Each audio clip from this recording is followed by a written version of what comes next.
Oktober 2024, maka kita sudah tidak perlu lagi untuk menyampaikan fotokopi KTP untuk mendapatkan layanan pemerintah. Karena semuanya nanti kan sudah menjadi bagian dari layanan terintegrasi. Asisten Deputi Perumusan Kebijakan dan Koordinasi Penerapan SPB Kementerian PAN-RB Cahyono Tridirowo mengatakan warga tak perlu lagi fotokopi KTP karena pemerintah akan membuat layanan yang terintegrasi. Untuk timeline-nya kita sendiri dari pemerintah sudah menetapkan di Oktober 2024. Maka, kita sudah tidak perlu lagi untuk menyampaikan fotokopi KTP untuk mendapatkan layanan pemerintah. Karena semuanya sudah menjadi bagian dari layanan terintegrasi, kata Cahyono. Ia menyampaikan pemerintah membuat kebijakan layanan yang terintegrasi agar masyarakat peduli terhadap data pribadinya.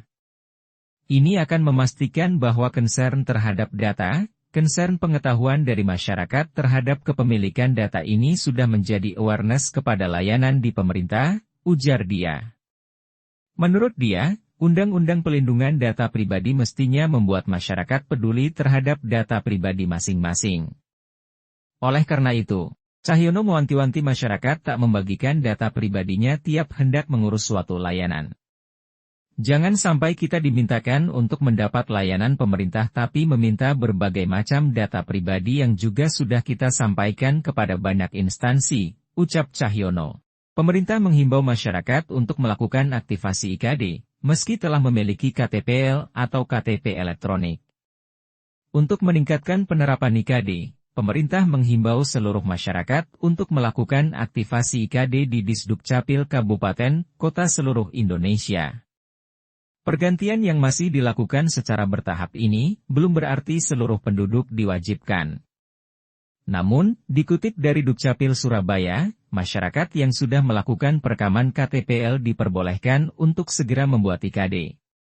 Dalam Permendagri Nomor 72 Tahun 2022 Pasal 13 Ayat 2, menyebutkan IKD adalah informasi elektronik yang digunakan untuk merepresentasikan dokumen kependudukan dan data balikan dalam aplikasi digital melalui gawai yang menampilkan data pribadi berupa KTP dan KK sebagai identitas yang bersangkutan.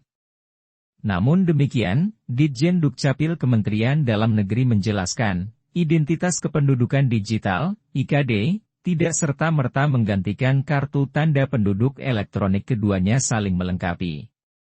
IKD itu informasi elektronik untuk mengimplementasikan data pribadi, itu adalah KTPL bentuk digital.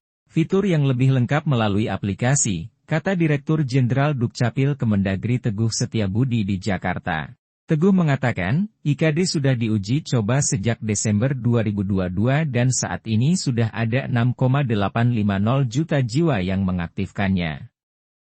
IKD ini diharapkan menjadi dompet digital bagi masyarakat sehingga lebih mudah melakukan pengurusan dokumen.